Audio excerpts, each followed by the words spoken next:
Proteinuria. Let's start the class. So introduction பார்த்தோம் அப்படின்னா why we have to know about proteinuria. So now we have four reasons. Since it's a earliest marker of a glomerular disease.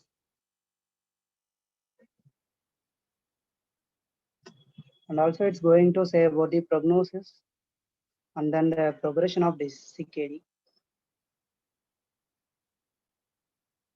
And also all-cause mortality in CKD.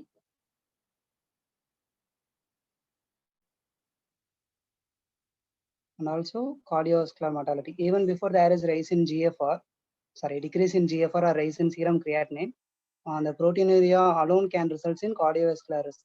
As we know, the most common cause of death in CKD patients is due to MI. So for this reason, we have to identify the proteinuria at the earliest.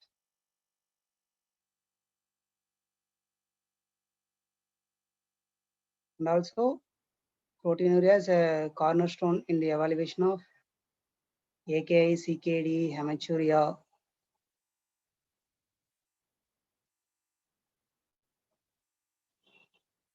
Patients. It's a single most sensitive and specific marker for glomerular disease. So let's know about the normal physiology, how the glomeruli works. ஒன்னும் கேட்கல, audio கேட்கல. Afferent. Let's it be afferent artery and it be a efferent arteriole. It's going to have multiple glomerular tubes and then it's going via efferent.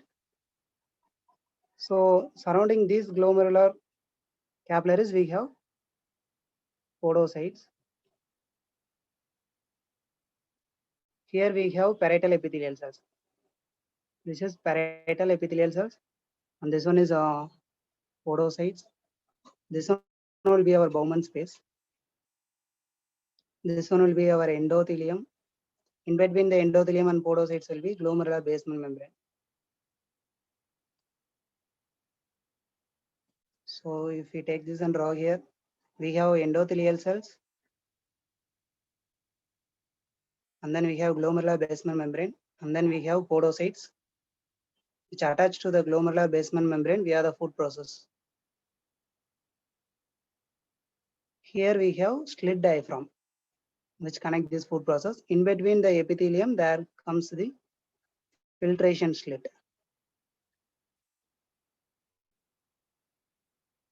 It will be of 40 nanometer size. 4. This endothelial gap will be around 60 nanometer. Actually, we have capillary everywhere, but the glomerular capillaries are more fenestrated in our body since it's going to filter, right? So it's around 60 nanometer. It's going to allow water and small proteins, that is low molecular weight proteins. And then this will be our glomerular basement membrane. Okay, this one will be slit diaphragm. And this is podocytes. So we have 4 protective mechanisms to prevent the protein from getting filtered. That is from the intravascular compartment coming onto the Bowman space. That is here. From the intravascular compartment reaching the Bowman space, it has 4 protective barrier. One will be 3. And then next will be glomerular basement membrane, and then podocytes, and last one will be filtration slit. So from the intravascular compartment reaching the Bowman space, we have these 4 protective mechanisms. It won't allow the high molecular weight proteins like albumin, which has about 67 kilodaltons, whereas it will allow the low molecular weight proteins like alpha-2 microglobulins and certain peptide hormones, enzymes, all those things who are less than 20,000 daltons, that is 20 kilodaltons. This will easily pass through, and also the water will pass through.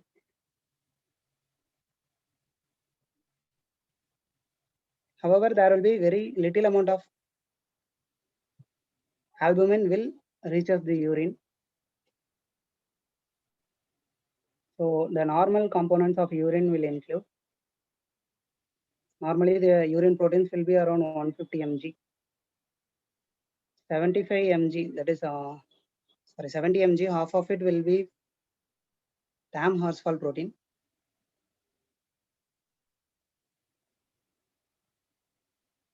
And then 15 mg will be our albumin. Next 15 will be our mucopolysaccharides. And then 30 will be blood group antigens and its product. And then 10 and 5. These will be hormones and enzymes. This will be our immunoglobulins. Normally, the blood reaching the glomeruli will be around 180 liter plasma will be filtered if the GFR is occurring at a rate of 100 ml per minute. So out of this 180 liter, it has about 10 kg of protein. Out of this, only 1 gram will reach as the Bowman's capsule. That is, only 1 gram will be filtered and reaches the Bowman's space and reaches the tubules, proximal convoluted tubule. Out of this 1 gram, we get only 150 mg in our urine. So this is because PCT will reabsorb those proteins. Maximum proteins will be reabsorbed in PCT. That 70 mg, which is TAM horsefall protein, which is secreted in the tubules at thick ascending loop of Henle and distal convoluted tubule. So remaining only 80 mg will be those proteins which are filtered from the glomerulus. So out of this 1 gram, almost 920. This is for example I'm saying, will be reabsorbed in the PCT itself.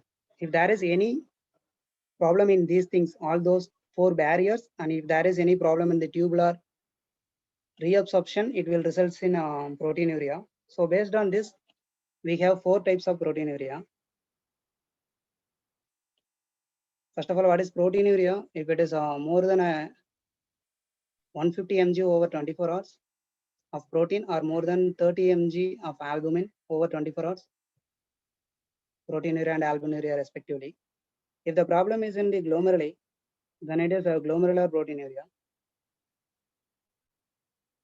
So it will be characterized by high molecular weight proteins. If the problem in the tubules, then it is tubular proteinuria, but there will be only low molecular weight proteins. Since those 1 gram which is filtered will always be low molecular weight protein, since the glomeruli is intact, all those 4 barriers are intact, only low molecular weight protein will reach us here. If the glomeruli is disturbed, high molecular weight protein will reach us the glomeruli, will reach us the Bowman's space. And also, I said only 1 gram will reach us the PCT. If there is any problem in the glomeruli, it can exceed more than 1 gram. If the glomeruli is intact, only the problem is in the tubules, then the proteinuria won't exceed 1 gram. So less than 1 gram proteinuria, and then low molecular weight proteins will be predominant. Our glomerular proteinuria will be more than 1 gram. There is something called overflow proteinuria. This is because of increased protein synthesis in our body. That can be because of hemolysis or rhabdomyolysis or monoclonal immunoglobulin synthesis, as in plasma cell dyscrasias like multiple myeloma. If there is high level of immunoglobulin G or M, or because of intravascular hemolysis, if there is high level of hemoglobin, or because of rhabdomyolysis, if there is high level of myoglobin, then our protein content will increase, right? Say from 1 gram, it increased to 1.5 gram. But the tubular reabsorption capacity is 1 gram only. The normal physiology itself, its maximum capacity. Unlike in glucose, we have Tmax of 180. Only after that it will appears in the urine for glucose. Nothing like that for protein. Or even the normal physiology is the tubule's maximum capacity. So even slight increase in the protein levels in the intravascular compartment can cause proteinuria. So that is a overflow proteinuria. So if we check with protein investigations with urine protein for albumin, we will miss this proteinuria. So dipstick will be negative. Most of the dipstick will concentrate only on albumin. So if you're checking for Albumin, we will miss this type of proteinuria, hence it is called as overflow proteinuria. And then postrenal proteinuria, it occurs in case of UTI and renal stones, secretion of immunoglobulins G and A into the urine, which results in proteinuria. And then categories of proteinuria. Previously, there is something called microalbuminuria. Similarly, we have micro and macro hematuria, right? If we couldn't see something with the normal pattern we see, we may label it as microalbuminuria. So if the dipstick can't detect albuminuria, then it is labeled as microalbuminuria. Usually dipstick will detect the albuminuria only if it is more than 300 mg. So hence previously it's named as microalbuminuria if it is between 30 to 300 milligram of albumin. Now Kittigo replaced this terminology into A1, A2 and A3. This is A1 is normal to slightly increased or mild, moderately increased protein excretion, severely increased protein excretion, which is based on protein excretion rate, albumin excretion rate, albumin creatinine ratio, protein creatinine ratio, and our reagent strip. If the protein excretion rate over 24 hours, if it exceeds 150 mg, sorry, less than 150 is A1. If it is between 150 to 500, it is A2. More than 500 is A3. Similarly, albumin excretion, if it is less than 30 mg, 30 to 300 mg, more than 300 mg. Similarly, albumin creatinine ratio, 30 mg per gram of creatinine, 30 to 300 mg per gram of creatinine, more than 300 mg per gram of creatinine. If expressed in milligram per millimole of creatinine, then it will be divided by 10, that is 3, less than 30,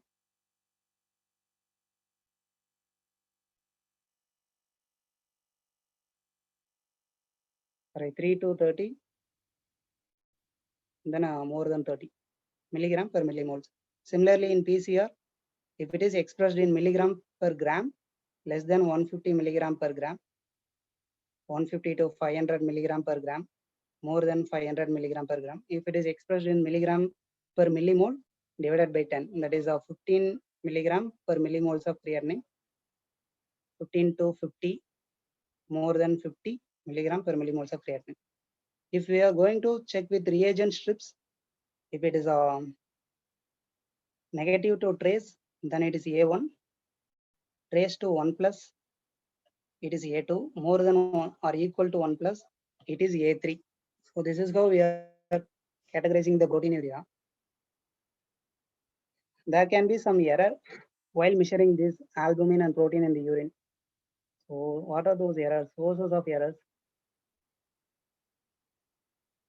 It can be patient factors or it can be our analysis factors.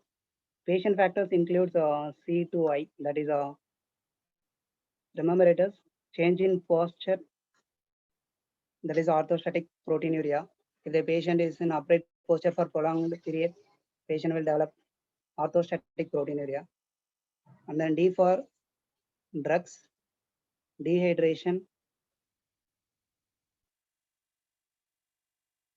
and then a high protein diet,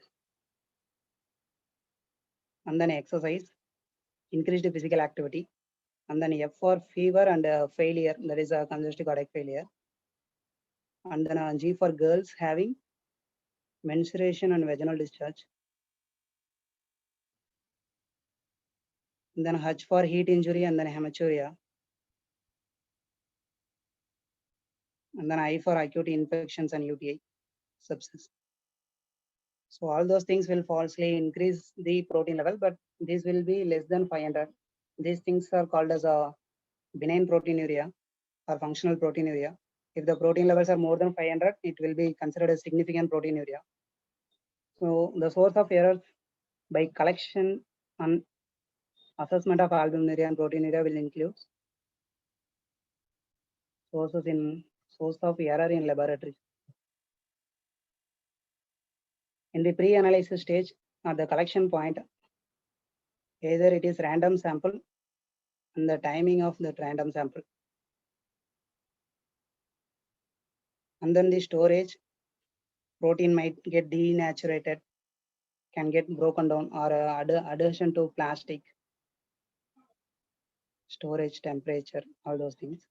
At the level of analysis, we have different methods for assessing proteinuria and albuminuria. The values will slightly differ from each method. There is no specific standard method is there. So it will vary from lab to lab and also from person to person. So based on the assays, there will be slight difference in the protein levels. So next we move on to advantages of albumin over protein.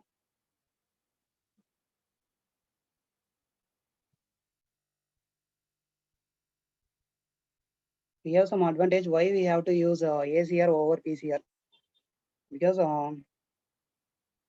albuminuria can occur even without increase in proteinuria. So albuminuria is not always necessarily to be equal to proteinuria. Since the total protein includes many proteins, right? Even slight increase in albumin won't cause that much increase in proteinuria. So we might miss those things if we are checking for proteinuria. And also at the lesser range, or say around 210 milligram, the methods we have to detect proteinuria are less sensitive. When the levels goes beyond 500, the methods we have will be more sensitive and specific. So if we are checking with proteinuria, we might miss those things. And also albuminuria is going to detect the prognosis, progression of disease, and all-cause mortality in CKD patients. And also here we are going to check only single proteins. That is only we are going to check albumin.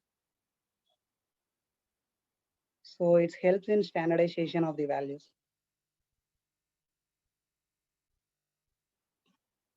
Albumin, albumin literature evidence, because previous days they used proteinuria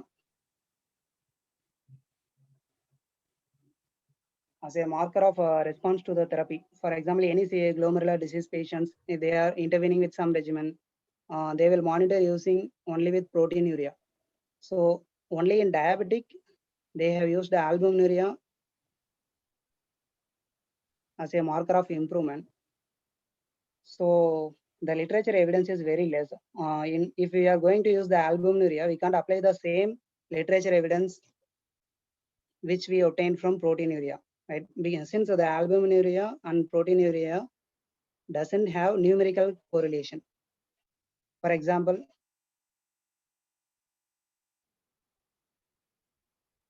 if patient having proteinuria, say more than 1.5 gram, will develop CKD in 3 years, we can't directly convert this into albumin.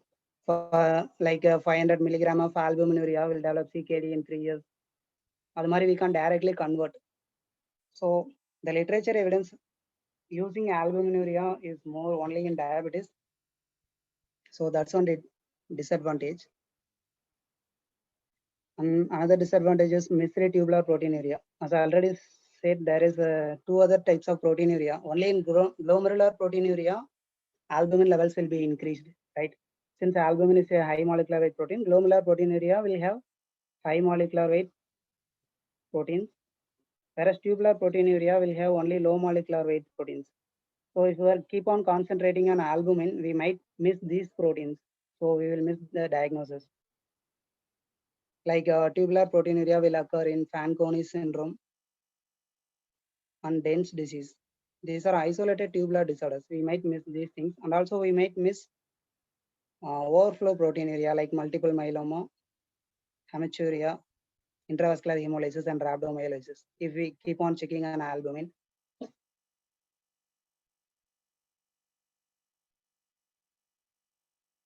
So importance of diagnosing protein type.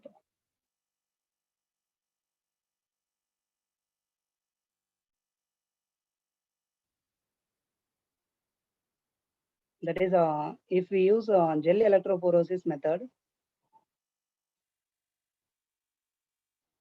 it will divides the protein into high molecular weight and low molecular weight.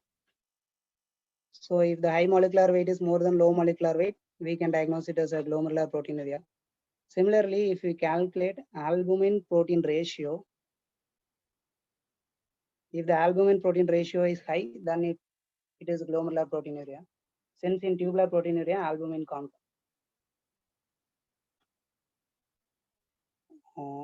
Next, methods for detecting proteinuria.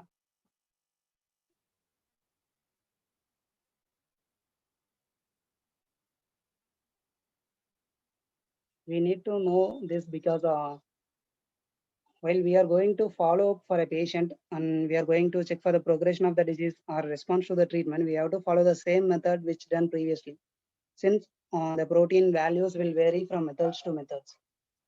So we have three types of methods. First one will be chemical method.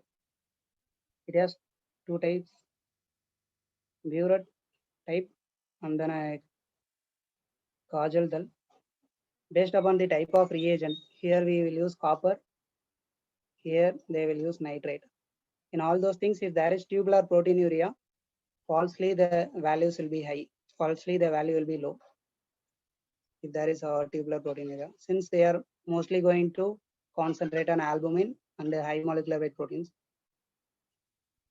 So next method, the most commonly used will be turbidometric method.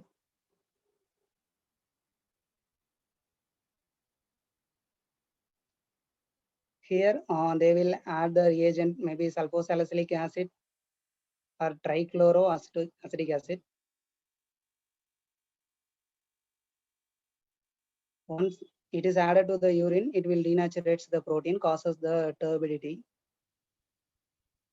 So we are going to measure this turbidity with the help of densitometer.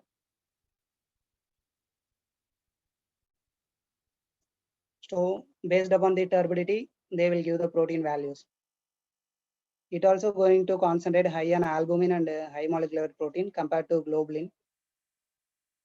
So falsely high value in turbidometric methods includes TPR, that is tolbutamide drugs, and then penicillin like antibiotics, penicillin, ampicillin,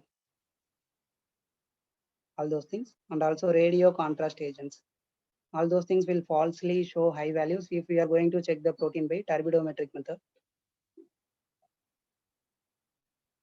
Falsely low value, same as before, tubular proteinuria. And then we have dye binding method. Two types of dyes will be used, brilliant blue, pyrogallal red.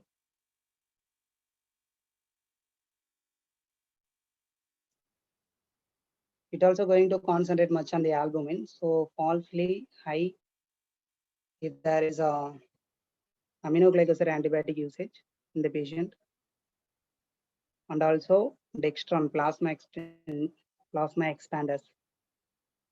All those things will falsely increase.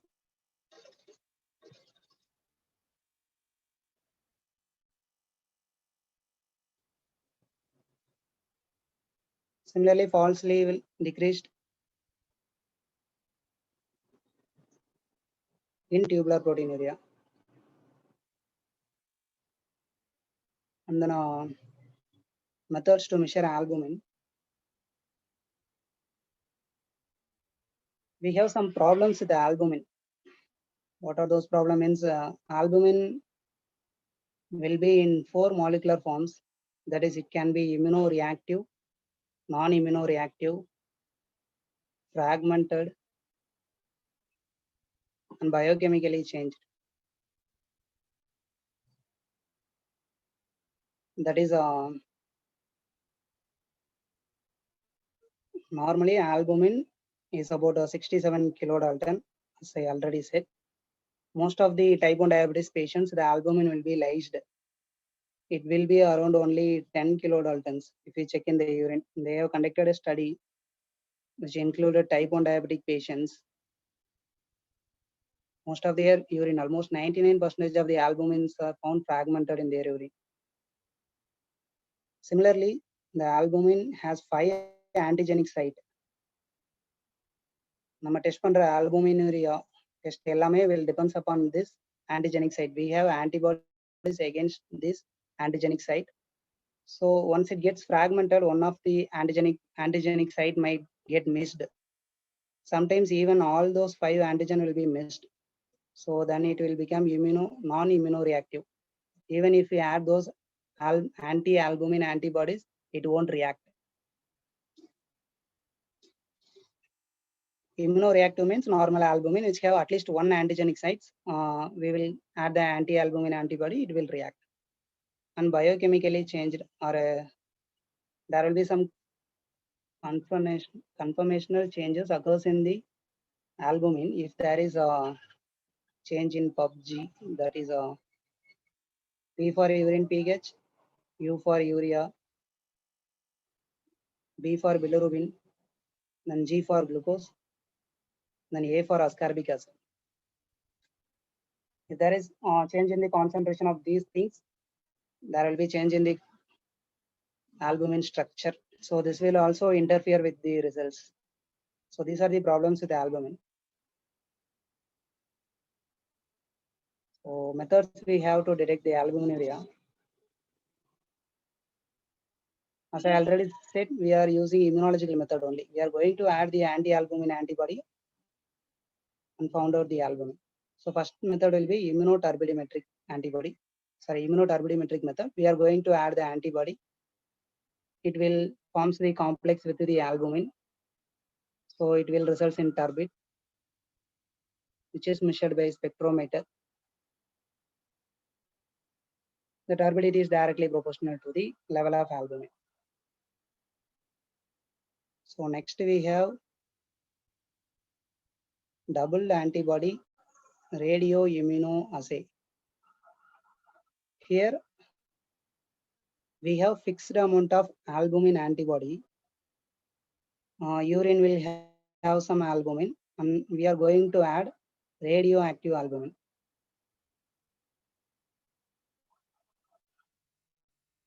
So both going to compete for the fixed amount of albumin antibody. If the urine albumin is very high, then the radioactivity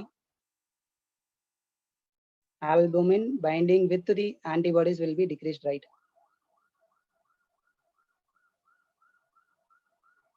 So once the antigen antibody complex formed, we will remove the free albumin by immunosuction. This complex will be checked for radioactivity level. If the radioactivity level is less, then the albumin levels are high. Problem with this method is cost, availability, and also if you are going to use this method, we should have the methods to dispose those radioactive waste. So we should have that facility to dispose those radioactive waste. So third method will be nephelometry. Similarly, here also we are adding antibodies, which will bind with the albumin, forms the immune complex, which will scatters the light. This light will be measured by laser nephelometry. So, and it will give the results. And also we have competitive ELISA.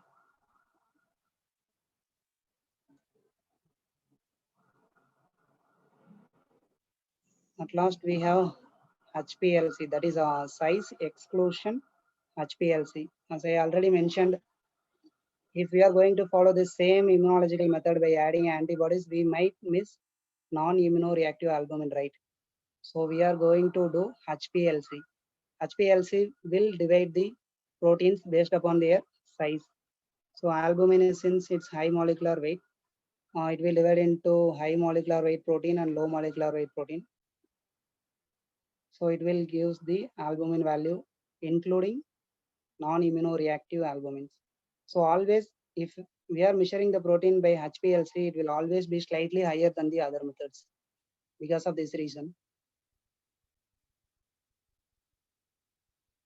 For albumin also, there is no standard method to follow.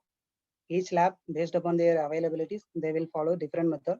But we have to know the same method should be followed during the follow-up, whether the progression of disease or as the response to treatment.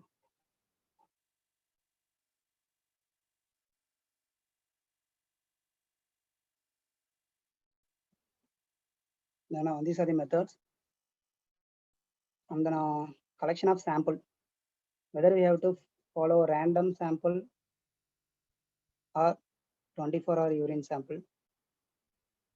If you are going to collect random sample, if you are going to collect in the afternoon or in the evening, because of postural activity and exercise exertion, the values will be falsely high. So it's preferable to collect the urine in the morning.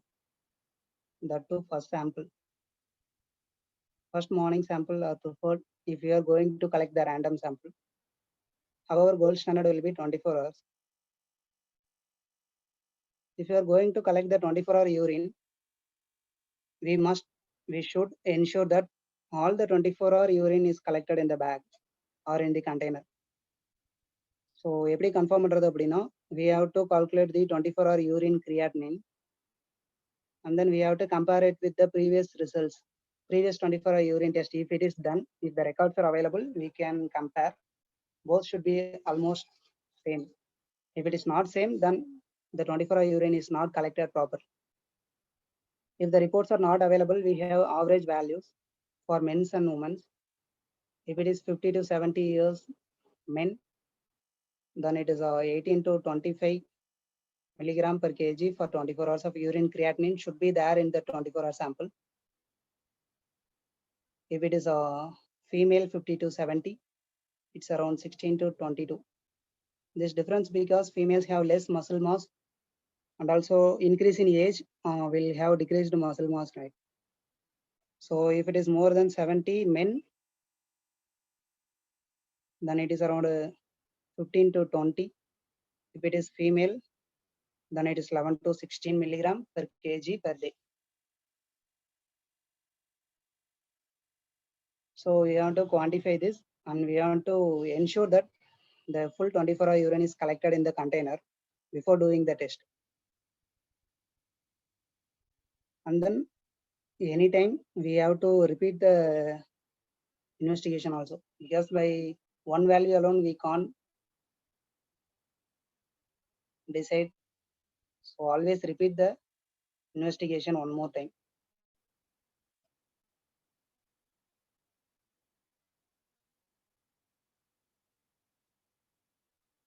Because the creatinine and protein will vary from person to person, from time to time, day to day. Protein will vary based upon that C to II, which I already mentioned, change in posture, drugs, dehydration, diet, exercise, fever, failure, all those things. Variation in creatinine will be because of, as I already mentioned, female sex and the old age. Patients having immunocompromised chronic bedridden will have less muscle mass. And also patient with the AKI patient will have rapidly changing creatinine. So in such condition, we can't use that creatinine value to estimate the 24-hour sample.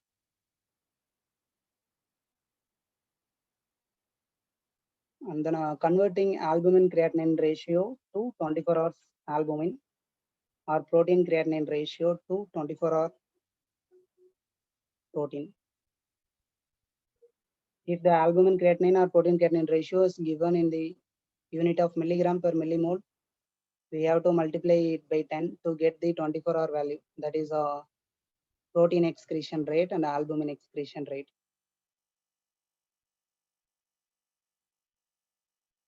So which one is better, ACR, PCR, or 24-hour urine protein?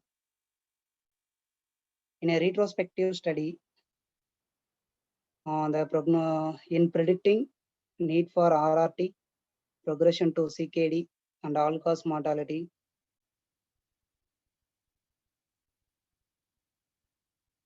all those are same in all these three things: ACR, PCR, and 24-hour urine protein. Then nowadays we have reagent strip.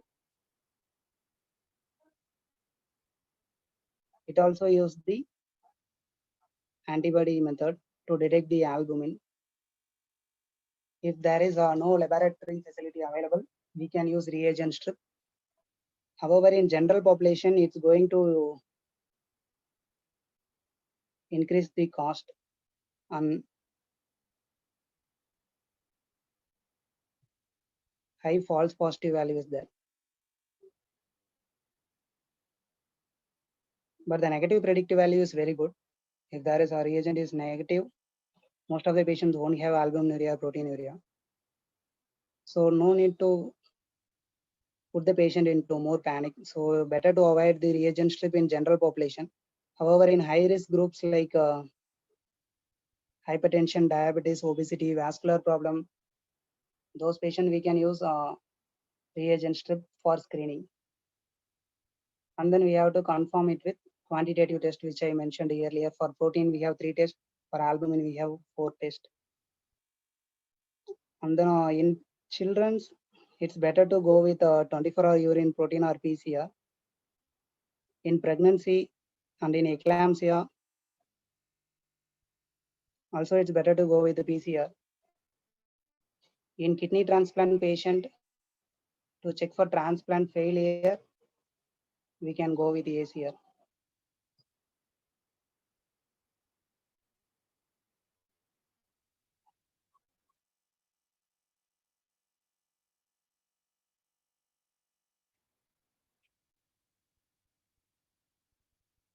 So let's discuss about the mechanism of proteinuria.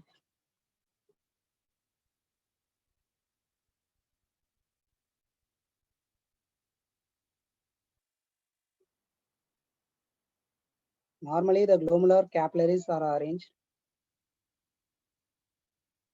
in such a manner that the blood flow is distributed equally.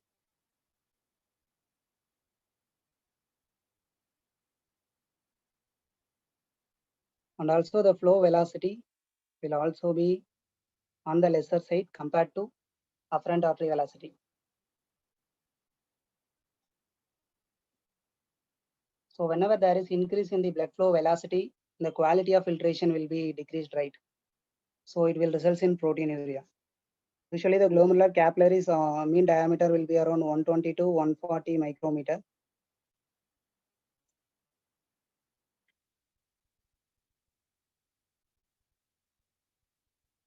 If the afferent arteriole comes, it will be having numerous things, numerous branches, and it goes via the efferent arteriole. So blood will be equally distributed throughout these capillary networks. If there is any break somewhere, for example, here it gets sclerosed, there will be increase in pressure here. So wherever if there is a glomerular injury, if there is injury to the glomerular capillary, there will be increase in the glomerular pressure, resulting in glomerular hypertension. It's further going to worsen the condition, resulting in progression of disease. That's why we need to treat the proteinuria at the earliest to prevent the progression of disease.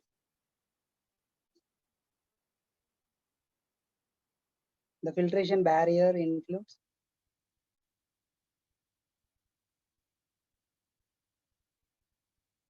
as I already said, first will be endothelium. It has a 60 nanometer fenestration. Glomerular capillaries have highest fenestration since it has to filter the water and small molecules. And also it has glycocalyx. It has negative charge. So it's going to repel the albumin and other anions. Albumin being around 7.6 nanometer in size, it can't cross the 60 nanometer pore because it has glycocalyx and also other glycosaminoglycans and glycoproteins in the endothelium. Even if there is a normal glomerular basement membrane and also the podocytes, only endothelial injury alone can cause albuminuria. So when the endothelial will get damaged, if there is increase in the flow velocity, if there is shear stress, it will damage the endothelium, resulting in decreased glycocalyx. So this glycocalyx plays very vital role in proteinuria. So our next protective membrane is glomerular basement membrane. It has a structural protein, as we know, collagen type 4, which is coded by gene collagen 4A3, 4A4, and 4A5, producing collagen type 4, alpha 3, alpha 4, and alpha 5. If there is any problem in these genes, it results in Alport syndrome and resulting in proteinuria. It affects not only the glomeruli but also ocular and auditory manifestation will also be there. The next protein in glomerular basement membrane will be laminin beta 2. If there is defective gene producing laminin beta 2, it results in a Pearson syndrome. It will also result in proteinuria. And also glomerular basement membrane also have some negative charge particle called apparent proteoglycan, apparent sulfate proteoglycan. It will also going to repel the negative charged albumin and also other anions. Next to glomerular basement membrane, we have epithelial podocyte, of course.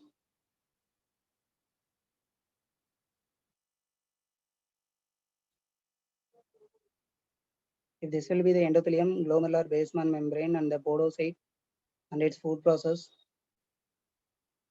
and this will be the slit diaphragm, and here will be podocin, and here will be actin microfilaments. This is a structure of a podocytes. This is actin microfilament. This is a podocin. Here we have filtration slit, which is made up of a nephrin, and then this anchoring to glomerular basement membrane will be integrin beta 2.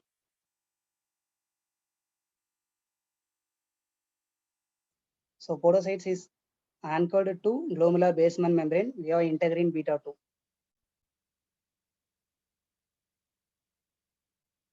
So any change in these things, nephrin or podocin or integrin beta 2 will be going to resulting in proteinuria. As we already heard, like congenital nephrotic syndrome will have the defective nephrin and podocin. Our last barrier will be epithelial filtration slit.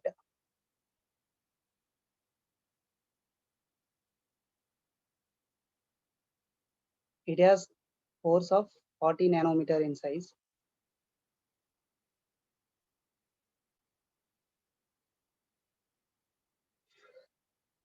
So normally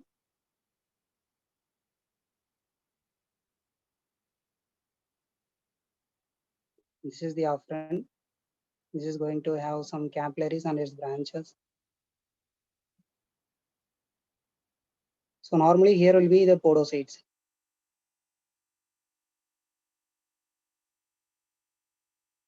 Here will be mesangium. Here will be parietal epithelial cells. So if the high molecular protein like albumin, if it get filtered and reaches here, that is, this will be subpodocyte space. That is glomerular basement membrane, endothelium, podocytes, food process. This will be subpodocyte space. So if it is get filtered here, it will directly reach the Bowman space. But if it is get filtered here or here, it has to reach subpodosal space, and then it has to reach interpodosal space, and then it reach Bowman space. So only 20% of the filtration surface area is directly related to Bowman space, all those things. But which is here inside will go to subpodosal space and then to interpodosal space and then to Bowman space. So இப்படி பூந்து வரதுக்குள்ள it will damage all those things, mesangium, neighboring nephron, neighboring podocytes.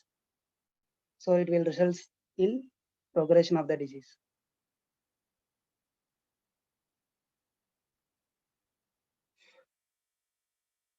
So once it reaches the tubules,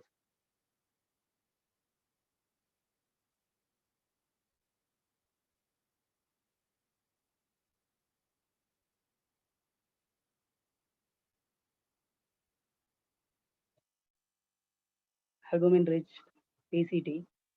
In PCT, we have microvilli membrane. It has a receptor, membrane receptor complex called myelin tubulin receptor.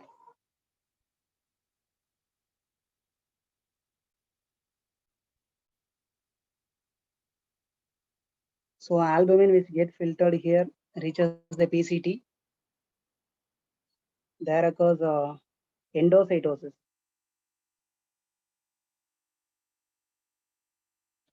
This tubular epithelium will have luminal side and basal side. Here will be peritubular capillaries. So membrane along with the albumin is endocytosed into the cells. It is rich in mitochondria. It will cause proteolysis. So albumin will be catabolized here.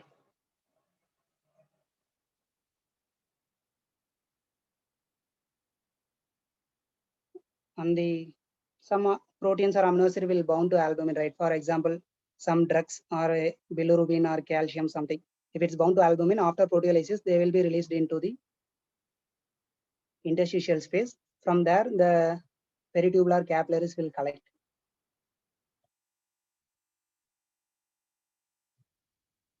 So this is how it works.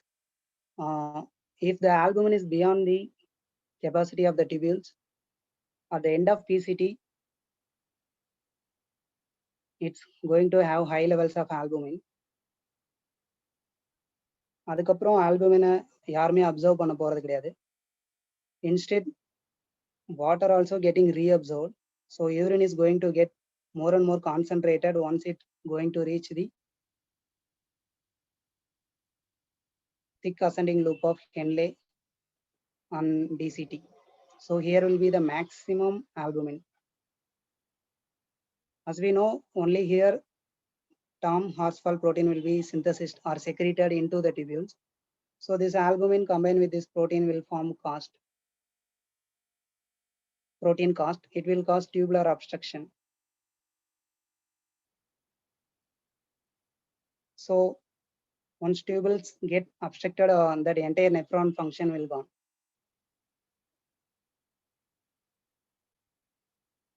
And also, it causes detachment of tubules from the Bowman space. From here. And also, it will goes for atrophy. So three things will happen in tubules: tubular obstruction, detachment from Bowman space, and also tubular atrophy. If there is more protein, that is more than the normal physiological protein, because even the normal physiology level is a maximum capacity for the tubules.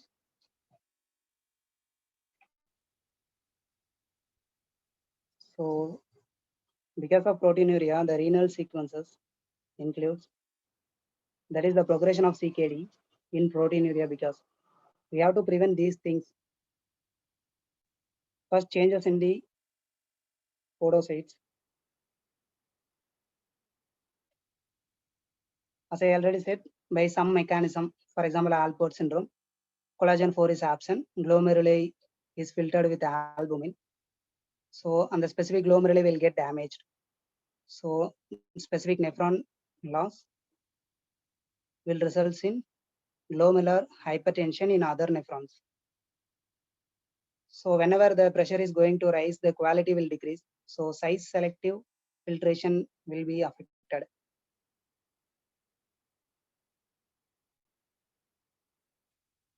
And also, it will activate the local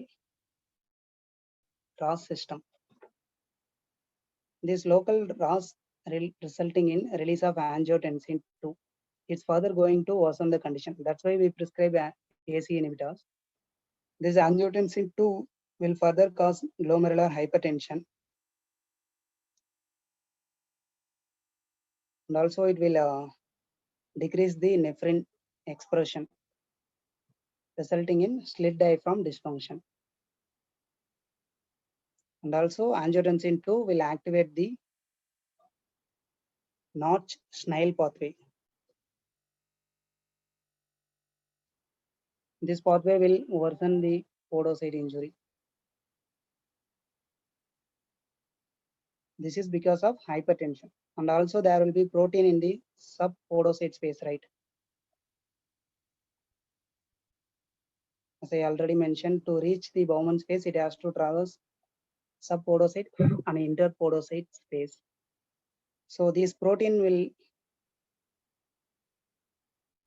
cause de-differentiation of podocytes.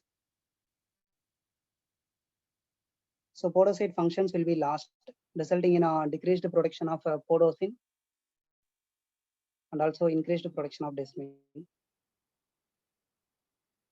And also that cytoskeletal rearrangement of podocyte will occur if there is proteinuria. The cytoskeletal rearrangement includes there's actin filament, right? This actin filament in the protein will get rearranged, will resulting in the fusion of podocytes. So entire podocytes will be like this afterwards. There will be effacement of food process and also fusion of podocytes because of this cytoskeletal rearrangement. So proteinuria will affect this actin filament and also the integrin B2, sorry,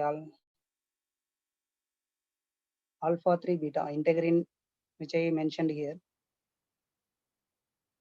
integrin alpha 3 beta, which is going to anchor the podocytes with glomerular basement membrane. So if it's going to disturb that also, it will result in detachment of podocyte from the glomerular basement membrane.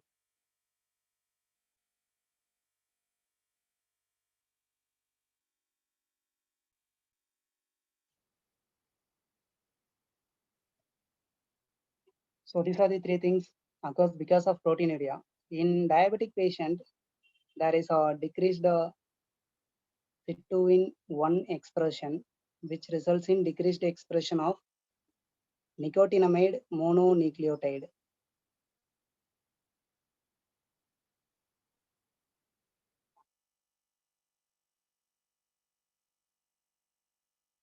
It's going to increase the expression of claudin 1 gene. It's going to overexpression of beta catenin Notch pathway, sorry, Schnell pathway.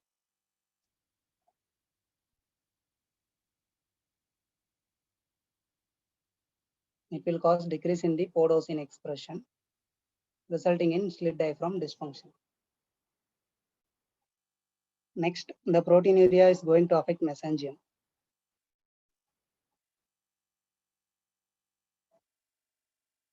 So mesangium will be stimulated, resulting in mesangial proliferation.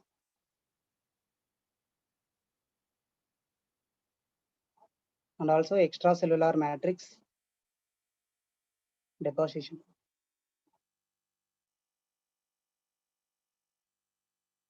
Normally, mesangium differentiation occurs because of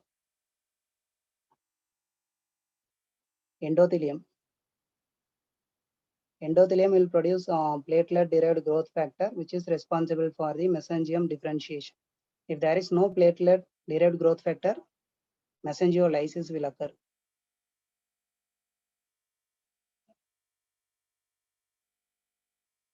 Normally, mesangium have one protective mechanism to prevent the protein deposition. Whenever there is immunoglobulin or any other protein deposits in the mesangium, there is something called a mesangial cleft or mesangial stalk.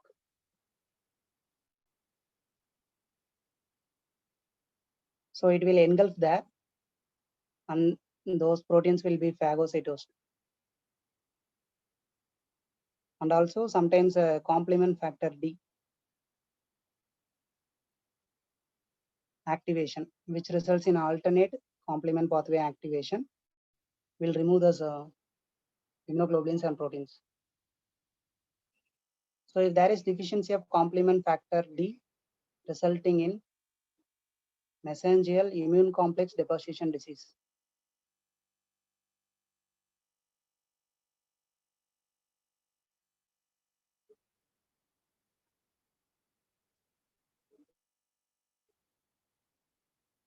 So because of proteinuria, what are the changes going to occur in mesangium? Proteinuria will result in activation of all the growth factors, connective tissue growth factor, epidermal growth factor, fibroblast growth factor, transforming growth factor beta, hepatocyte growth factor, and also platelet derived growth factor beta. So all these growth factor will be activated, resulting in mesangial proliferation and also extracellular matrix deposition.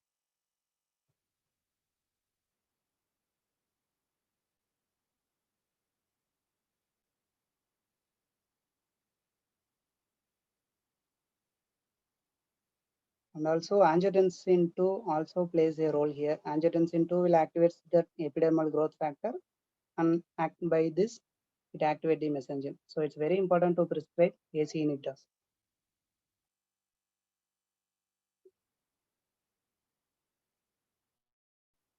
Next, changes in endothelium. As I said previously, mesangium is differentiated with the help of endothelium by producing a platelet derived growth factor. Similarly, endothelial differentiation depends upon the podocytes. Podocytes will produce VEGF, vascular endothelial growth factor. It helps in the differentiation of endothelium. If there is a cut down in the VEGF, endothelium apoptosis will occur. As I already said, proteinuria is going to cause de-differentiation of podocytes.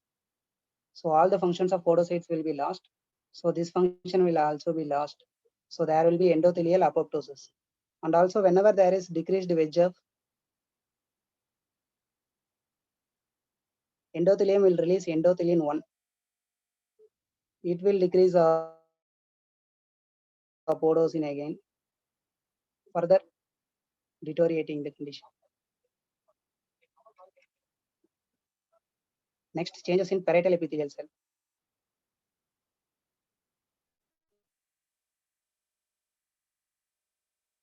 Parietal epithelial cell is the one which is here. So if it is going to proliferate, it results in crescent formation. So if you are going to prescribe ACE inhibitors, this crescent will regress progressively. So proteinuria is going to activate two pathways here, angiotensin 2 and its receptor, angiotensin receptor 1 overactivity. And also there is something called SD1 CXCR4 pathway. So overactivity of these two pathways activates the parietal epithelial cell, resulting in proliferation of parietal epithelial.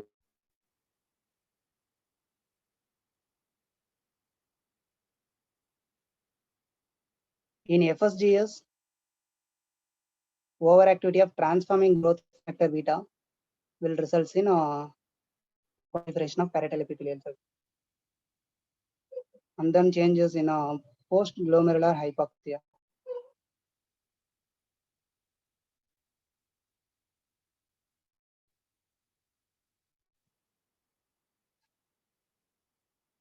If this glomeruli is going to get sclerosed, then the blood supply to the efferent artery will be decreased. Then the blood flow to the peritubular capillaries will also decrease. So there will be post-glomerular hypoxia. That is, the interstitium and tubules will undergo hypoxia. So chronic hypoxia will result in interstitial fibrosis. So this is how proteinuria is affecting the entire kidney.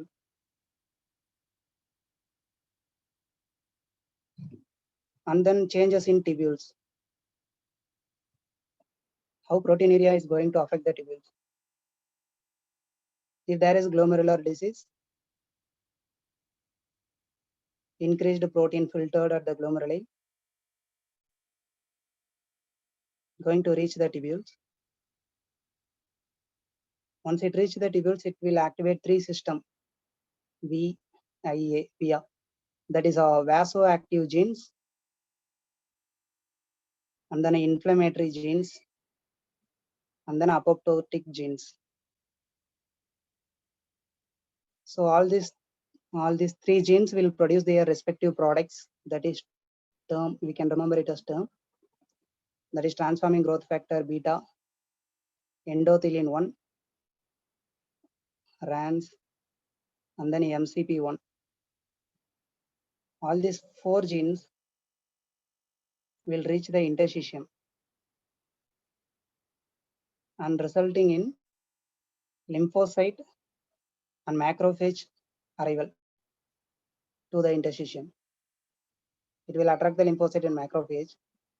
So once the lymphocyte and macrophage comes, it will release the chemokines and cytokines. And also it's going to release the growth factors, transforming growth factor beta, epidermal growth factor, fibroblast growth factor, and then platelet derived growth factor. All this growth factor is going to activate the pericytes, myofibroblast, and fibroblast.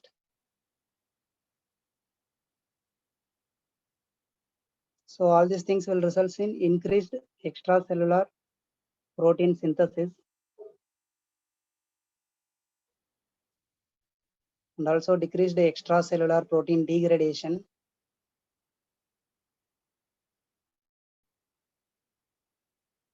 and also increased cell proliferation.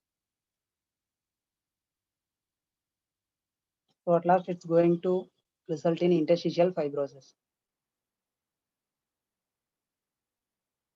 These are the renal consequences of proteinuria. Systemic consequences includes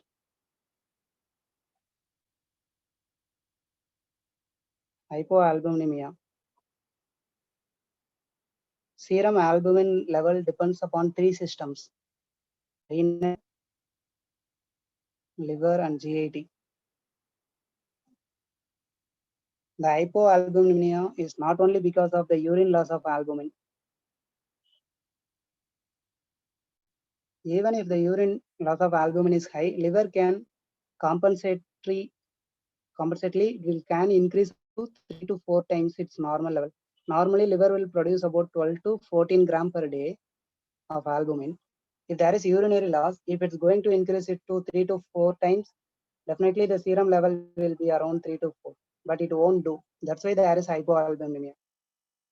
Why? Because in liver, the albumin synthesis depends upon two factors. One is a liver interstitial albumin pool. This albumin pool is less, liver will increase its synthesis. But in nephrotic syndrome patient, it will be remains undisturbed or it is maintained within the normal. So liver won't increase its synthesis. And also the liver albumin synthesis depends upon the plasma oncotic pressure. In nephrotic syndrome, definitely there will be decreased oncotic pressure. Liver has to react to it, but some unknown mechanism decreased the response of liver to this decreased plasma oncotic pressure.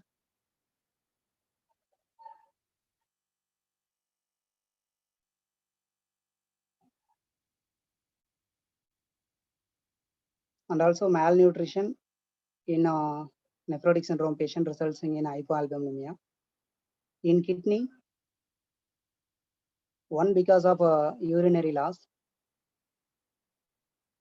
The other mechanism is tubular catabolism.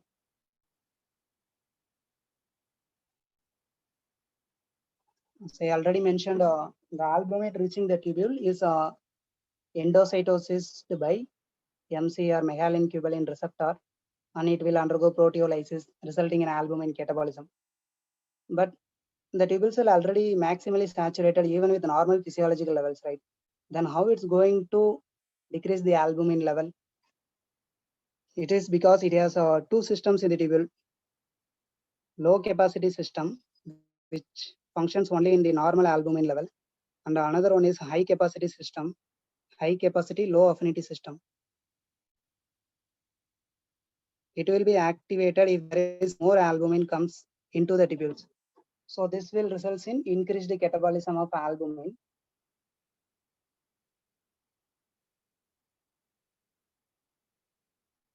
Resulting in hypoalbuminemia. And in GIT, because of gut edema, decreased absorption, so increased loss via GIT. Consequences of hypoalbuminemia includes a disturbance in sodium and fluid homeostasis, and then a calcium, parathormone, vitamin D homeostasis.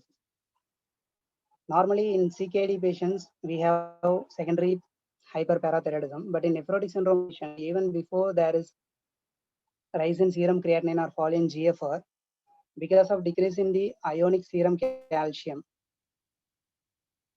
there will be secondary hyperparathyroidism. And other consequences includes drug toxicity. As we know, most of the drugs will bind to albumin. In case of hypoalbuminemia, the free levels of the drugs will be very high, resulting in toxicity. And also response to furosemide. If you are going to give furosemide, it has to reach its site of action only via albumin. So in case of hypoalbuminemia, furosemide response will be decreased. And also there will be hyper aggregation of platelets because of hypoalbuminemia. Because normally albumin will bind to arachidonic acid. In hypoalbuminemia, arachidonic acid will be easily converted to thromboxane A2, which will stimulate the platelets or activates the platelets, resulting in platelet aggregation. Next consequences of proteinuria is edema. We have two theory, underfill and overfill. Underfill means because of hypoalbuminemia, there will be decreased plasma oncotic pressure. So the fluid from the intravascular compartment will move to interstitial compartment, resulting in hypovolemia in intravascular compartment. Activation of three system, RAS, sympathetic nervous system, and non-osmotically ADH. So again, all these three will result in sodium and water retention in kidney. So ultimately, increase in water will further decrease the plasma oncotic pressure, and the cycle continues. In this interstitial fluid is edema. This is underfill theory. Because of hypoalbuminemia, decrease in plasma oncotic pressure, activation of three systems. In overfill theory, as we know, in proteinuria, all the enzymes will be excreted in urine. One such enzymes will be serine protease plasmin. Usually it degrades ENaC channel. ENaC channel will have one inhibitory peptide, that is a gamma subunit. Until it is there,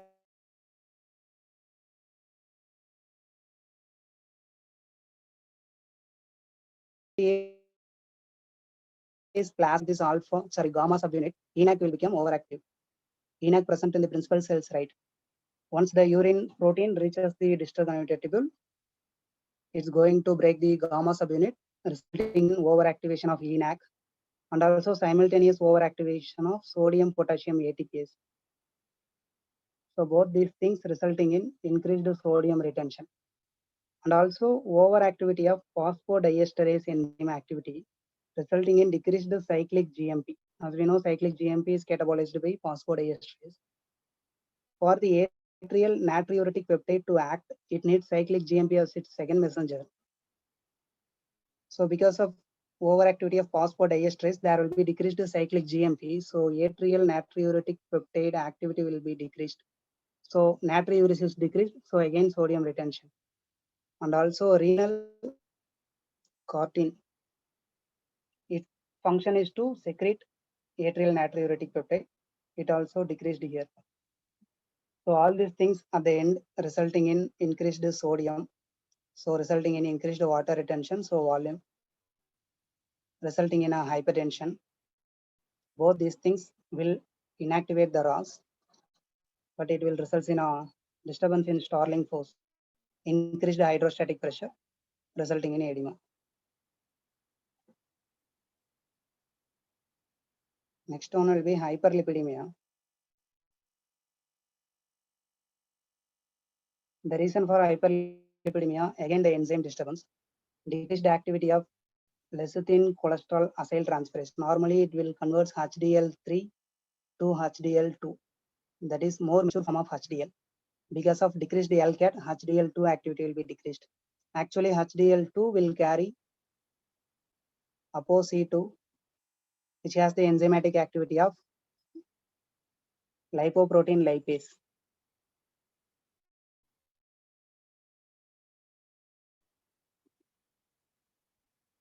It will get chylomicrons or metabolize chylomicrons and VLDL. So because of decreased HDL2, decreased lipoprotein lipase activity, increased VLDL. And also there is a overactivity of a cholesterol ester transfer protein. Cholesterol ester transfer protein will transfer the cholesterol ester from HDL2 to VLDL remnants, resulting in formation of LDL. So of course LDL level will also be increased, further decrease in HDL2. And also LDL usually be uptaken by the liver by receptor mediated uptake. So receptor expression in the liver is also decreased in proteinuria patient.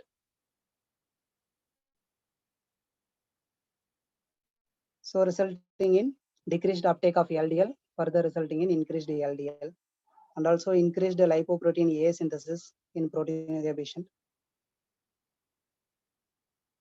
So at last, decreased HDL, increased VLDL and chylomicrons, and LDL, and lipoproteins, lipoprotein A. So consequences of hyperlipidemia will be ischemic heart disease, accelerated atherosclerosis, and then progression of CKD. ACE inhibitors can decrease this hyperlipidemia also by improving the enzyme activity. By decreasing the proteinuria, indirectly it's going to increase the enzyme activity for hyperlipidemia. Next one will be hypercoagulable state. As we are thinking, hypercoagulable state nephrotic syndrome is because of absence of antithrombin 3. But coagulation factors is also a protein, right? Then that should also be gone. So the effect should be nullified. Coagulation factor starting from 1 to 13. But why there is hypercoagulable state in nephrotic syndrome? Because factor 5, factor 8, and fibrinogen, all three are high molecular weight protein. They are retained somehow. Whereas other proteins from 2, 7, 9, 10, 11, all those things are excreted in urine. So because of this, there will be compensatory production of protein, coagulation factors by liver. Not only those 2, 7, 9, 10, 11, but also 5, 8, and fibrinogen. So their levels will be ultimately become high. So increased availability of fibrinogen resulting in clot formation. At the same time, decreased antithrombin 3, protein C, and protein S.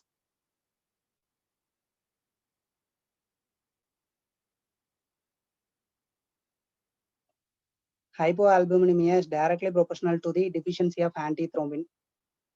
patients having less than 2 milligram can have severe antithrombin 3 deficiency. So it's advisable to start prophylactic anticoagulants if the patient has severe hypoalbuminemia. And also other mechanisms causing hypercoagulability includes, as I already said, hypoalbuminemia is going to increase the platelet aggregation since high albumin will bind to arachidonic acid. In its absence, arachidonic acid will convert into thromboxane A2, going to increase the platelet aggregation. And also in hypoalbuminemia, decrease the plasma oncotic pressure will increase the intravascular fluid to moves into interstitial compartment, resulting in intravascular dehydration. So there will be hemoconcentration, resulting in hypercoagulable state.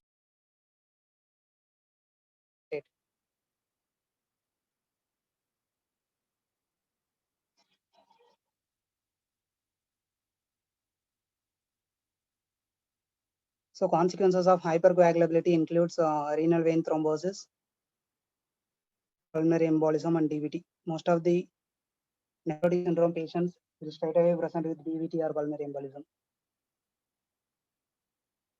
And last will be susceptibility to infections.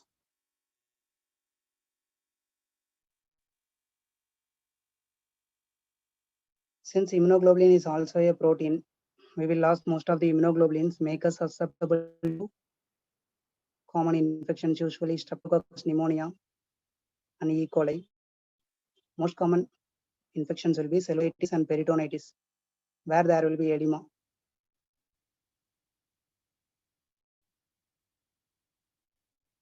And also loss of complement factor B, C3, D, resulting in more susceptibility to capsulated organisms. As we know, yearly complement deficiency will result in a meningococcal infection. So if patient age less than 2 and we are expecting the remission in very much later, to say 2 years or 3 years, only after 2 to 3 years the patient will gain remission, then it's better to get vaccinated for capsulated organisms.